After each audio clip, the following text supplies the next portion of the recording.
আসসালামু আলাইকুম সবাইকে। আমি শাহাদাত হোসেন, ঢাকা বিশ্ববিদ্যালয়ের ৩য় বর্ষ থেকে বলতেছি। আচ্ছা, আমি আজকে একজন অ্যাডমিশন ক্যান্ডিডেট স্টুডেন্টের কী করণীয়, এইচএসসি লেভেল থেকে সে যখন অ্যাডমিশনে যায় তখন তার কী দিয়ে শুরু করা উচিত, কীভাবে তার মেন্টালিটি সাজানো উচিত, সেটা নিয়ে আজকে আমার অভিজ্ঞতার আলোকে কিছু বর্ণনা করব। তো আমরা সবাই জানি অ্যাডমিশন হলো মেনলি এমসিকিউ বেসড একটি পরীক্ষা। ম্যাক্সিমাম ইউনিভার্সিটিতে এমসিকিউ দিয়ে পরীক্ষা হয়। তাহলে আমাদের সবাইকে এইচএসসি থেকে যখন আমি অ্যাডমিশনে যাই, তাহলে আমাকে শুধুমাত্র এমসিকিউ নিয়ে চিন্তা ভাবনা করতে হয়। সেই এমসিকিউ নিয়ে চিন্তা ভাবনা করতে গেলে এমসিকিউ কোশ্চেন কীভাবে কী শুরু করবো, কীভাবে কোথা থেকে শুরু করবো, সেটা নিয়ে আমি কিছু বলতে চাই।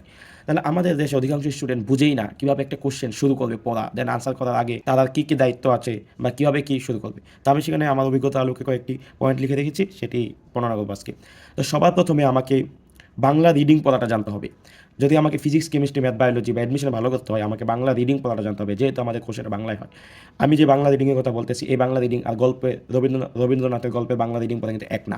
আমাদের যে ফিজিক্স, কেমিস্ট্রি, ম্যাথ, বায়োলজি বা সায়েন্সের সাবজেক্টগুলো বাংলা রিডিং, ওইগুলো কিন্তু আমাদের নর্মাল বাংলার মতো না। ওইখানে অনেক ইংলিশ ওয়ার্ডের বাংলা থাকে, সায়েন্টিফিক কথাবার্তা থাকে। তো আমাকে বাংলা রিডিংটা স্মুথলি, স্পষ্টভাবে দেখে দেখে পড়ার একটা এক্সপিরিয়েন্স বা অভিজ্ঞতা থাকতে হবে, বা আমাদের চেষ্টা করতে হবে। যদি কেউ বাংলা রিডিং, আমাদের দেশে অধিকাংশ স্টুডেন্ট কোশ্চেন পারে না, শুধুমাত্র তারা কোশ্চেনটা ভালোভাবে বাংলা রিডিংটা শুদ্ধভাবে পড়তে পারে না, বা তারা তাড়াতাড়ি পড়ে ফেলে। আমাকে কোশ্চেনটার আস্তে আস্তে প্রত্যেকটা পয়েন্ট ধরে ধরে বাংলা রিডিংটা স্পষ্টভাবে শুদ্ধভাবে পড়ে পড়ে আমার কোশ্চেনটা বুঝতে হবে। দেন আসে বিরাম চিহ্নের ব্যবহার। একটা কোশ্চেনে কিন্তু বাংলা লেখায় কিন্তু দাড়ি, কমা, ফুল স্টপ, হাইফেন এগুলো ইউজ হয়। তো প্রত্যেকটা ইউজ আমাকে জেনে নিতে হবে যে কোন কোন চিহ্নে কতক্ষণ থামতে হবে, কোন চিহ্ন থাকলে আমি কী বুঝতে হবে, বা কোশ্চেনের মাঝখানে তবে, তখন, যখন, এবং বা পরপর দুইটা ওয়ার্ড এগুলো থাকে, ওইগুলোর ব্যবহার আমাকে জেনে নিতে হবে যে কোনটা দিয়ে আমাকে এই দুইটা লাইন বা কোশ্চেনটাকে আমার কোন দুইটা লাইন বা কোন দুইটা ডাটাকে আমার রিলেট করতেছে বাংলা রিডিংটা। মানে এখানে মেন বাংলা ভাষা রিডিংটা বিরাম চিহ্ন ইউজ বা ব্যবহার সহ ভালো করে পড়ে নেওয়া। থার্ড যেটা হলো, আমাকে যে কোনো একটা কোশ্চেন দিলে সেখানে যে কোনো একটা রাশি বা মান বের করতে দেয়, তাহলে ওই যে রাশিটা বা মানটা বের করতে দেয় একটা সূত্র আছে, ওই সূত্রটা সম্পর্কে জানা। আমরা যখন বই পড়ি তখন প্রত্যেকটা রাশির কি একটা সংজ্ঞা পড়ি, দেন ওই রাশির একটা সূত্র আছে। যেমন আপনি যদি বলে বল, বলের একটা সংজ্ঞা আছে, দেন বলটা কোথা থেকে আসছে তার একটা ব্যাখ্যা আছে, দেন বলের একটা পরিমাপ করার সূত্র আছে, F=ma। তো ওই সূত্রটা সম্পর্কে বিশ্লেষণ করা, শুধু সূত্রটা পারাই সব না, সূত্রের সাথে রিলেটেড যে রাশিগুলো আছে, যেমন বলে আছে ত্বরণ এবং ভর, ওই ত্বরণ এবং ভর রিলেটেড আরও যে সূত্রগুলো আছে, রাশিগুলো আছে, প্রত্যেকটা জানা। ত্বরণটা কোথা থেকে আসে, আর কোথা থেকে আমি ত্বরণটা বের করতে পারি, বলটা দিয়ে আমি আর কি কি সূত্রের সাথে লিঙ্ক করে এই সূত্রটাকে সাজাইতে পারি, বা ত্বরণটা আমি এই পাশে এনে বল F=ma থেকে ত্বরণের একটা সূত্র বের করতে পারতেছি, অনুসিদ্ধান্তমূলক সূত্র বের করতে পারতেছি। এগুলো সম্পর্কে আমার চিন্তা করতে হবে।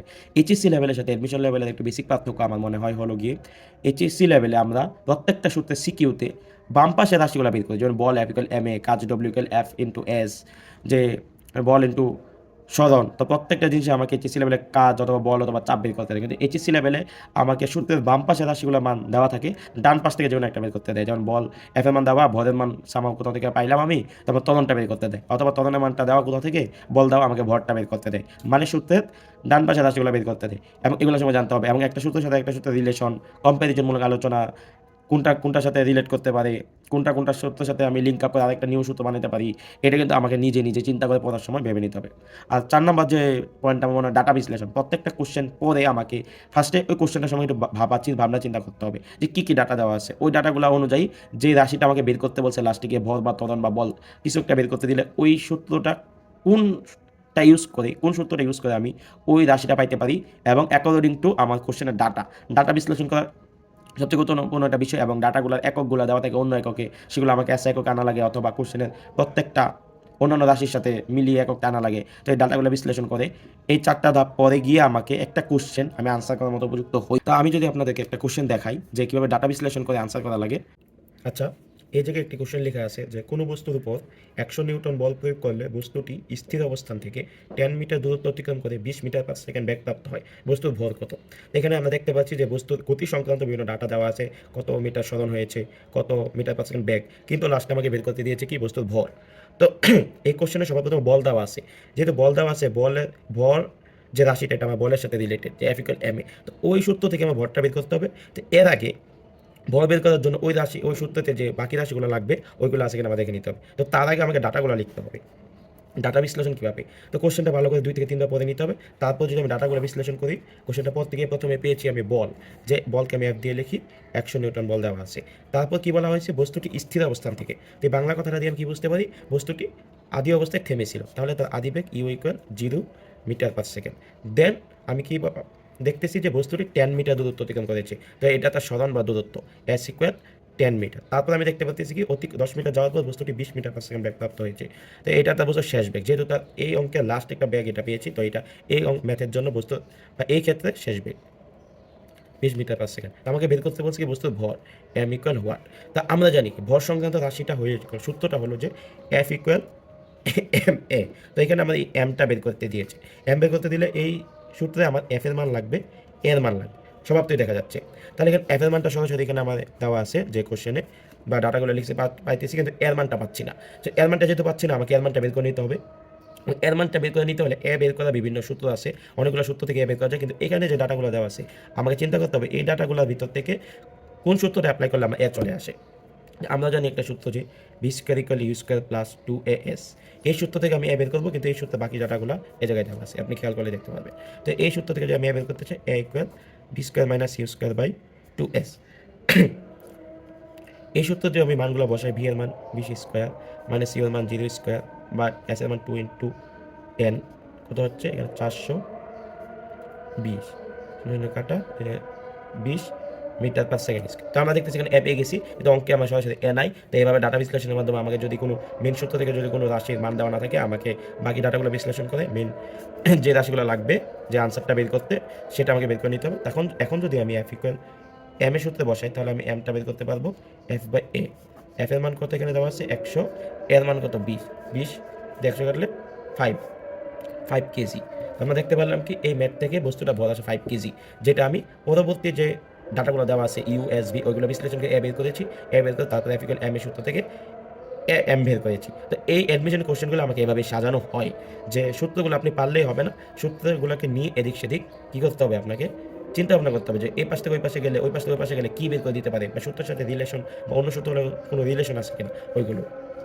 তো অ্যাডমিশনের সবচেয়ে গুরুত্বপূর্ণ একটি বিষয় হলো তাদের কোশ্চেন প্যাটার্নগুলো। ম্যাক্সিমাম ইউনিভার্সিটিতে কোশ্চেন প্যাটার্নগুলো যে কম্প্যারিজনমূলক চালায়, যে আমরা জানি কি অনেকগুলো ইউনিভার্সিটিতে ক্যালকুলেটার অ্যালাউ না, যেহেতু ক্যালকুলেটার অ্যালাউ না, সো সেখানে তো একবার অনেক কঠিন ম্যাথ দিবে, সেটা ভাবাই উচিত না।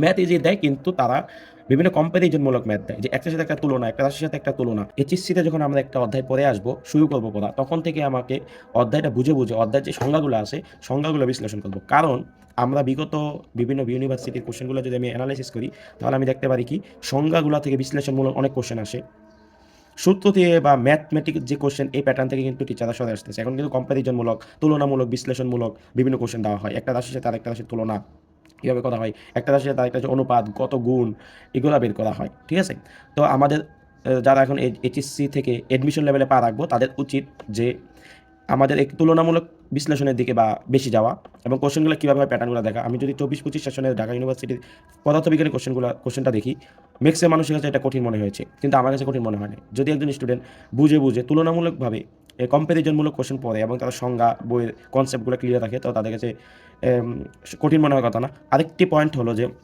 গ্রাফ। ফিজিক্সে গ্রাফ জিনিসটা খুবই গুরুত্বপূর্ণ। প্রত্যেকটা সূত্র থেকে বা সংজ্ঞা বা বিভিন্ন ধরনের কনসেপ্টের বিশ্লেষণমূলক থেকে আমি চেষ্টা করবো যে গ্রাফটা বোঝা, গ্রাফটা কি বর্গের সমানুপাতিক না ডিরেক্ট সমানুপাতিক না ব্যস্তানুপাতিক, এই জিনিসটা আমাকে বুঝে প্রত্যেকটা সূত্র থেকে গ্রাফটা আমাকে ভালো করে জানতে হবে। তো এগুলা জেনে নিতে হবে একজন স্টুডেন্ট যখন এইচএসসি থেকে অ্যাডমিশনে যাবে, তখন এগুলো যদি তার জানা থাকে বা এগুলো মাথায় থাকে, তাহলে তার এইচএসসি থেকে অ্যাডমিশনে যাওয়ার রাস্তাটা অনেক ক্লিয়ার হবে এবং অ্যাডমিশনের জার্নিটা অনেক ইজি হয়ে যাবে। আরেকটি বিষয় হলো যে স্কিপ করা মেন্টালিটি। আমাদের সবার মাথায় রাখতে হবে, আমাদের যে কোশ্চেন পত্রটা হয় ভার্সিটিতে, সেখানে কিন্তু 100% আমাদের আনসার করার মতো না, এবং 100% আনসার করতে যাওয়া উচিত না। 100% আনসার করতে গেলেই আমরা টিকবো না। সেখানে 60 থেকে 70% একেবারে ইজি আসে, সরাসরি মেন বই থেকে চলে আসে বা বিগত বছর কোশ্চেন থেকে চলে আসে। আমি যদি কম্প্যারিজনমূলক পড়াশোনা করি, বিগত বছর কোশ্চেনগুলো সলভ করি, আমি 60 থেকে 70% পারতেছি, সেখানে আমাকে কঠিন টপিকের পেছনে দৌড়িয়ে আমার টাইম নষ্ট করা উচিত না। আমি স্কিপ করার মেন্টালিটি থাকতে হবে, যেটা আমি পারি না সেখানে টাইম নষ্ট করা উচিত না। শুধু পরীক্ষার হলে না, আমি যখন বাস্তব জীবনে পড়বো, টেবিলে বসে পড়বো, তখন আমার কঠিন বিষয়গুলো নিয়ে যেমন চিন্তা ভাবনা করার দরকার নাই। যেগুলো আমি এইচএসসিতে শিখে আসছি, এগুলো নিয়ে আমি বারবার প্র্যাকটিস করবো, যাতে এগুলো মিস না হয়। বারবার প্র্যাকটিস করবো, এমনভাবে প্র্যাকটিস করবো যাতে এগুলো আমার বুম মারলেও বা গুলি মারলেও এগুলো মিস না হয়। এইচএসসি লেভেলে যা পরে আসছি, অ্যাডমিশন লেভেলের কাঁচামাল হয়ে গেলেই, অ্যাডমিশন লেভেলে কিছু পরে আমি যে ভালো করতে পারবো, এটা খুবই এটা খুবই রেয়ার একটা উদাহরণ যে এইচএসসিতে শুধুমাত্র এডমিশন লেভেলের পদে তারা ভালো করে ফেলে। এটা খুবই রেয়ার একটা উদাহরণ। হ্যাঁ, কয়েকজন ভালো করতে পারে, বাট ম্যাক্সিমাম যারা ভালো করে তারা এইচএসসিতে ভালো করে পড়ে আসে। এইচএসসির পড়া অবস্থায় প্রত্যেকটা অধ্যায়ের সংজ্ঞা, সূত্র এগুলো পরে আসবো, মুখস্থ করে আসবো এবং এডমিশনগুলো বসে বসে আমি ধ্যানের মতো করে ভাববো কোথা থেকে কোথায় যেতে পারে, কোনটার সাথে কোনটা রিলেশন হতে পারে, রিলেট করে অন্য কিছু আসতে পারে কিনা, এবং অ্যাডমিশনের কোশ্চেনে যেটা পারি না স্কিপ করে নেক্সট কোশ্চেনে যেতে হবে। তো এই কয়েকটা পয়েন্ট আমি যেগুলো আমার অভিজ্ঞতা আলোকে বর্ণনা করেছি, এগুলো যদি কোনো একটি স্টুডেন্ট মেনে চলে, মনে করি তার অ্যাডমিশন লেভেল অনেক ইজি হবে। ধন্যবাদ সবাইকে।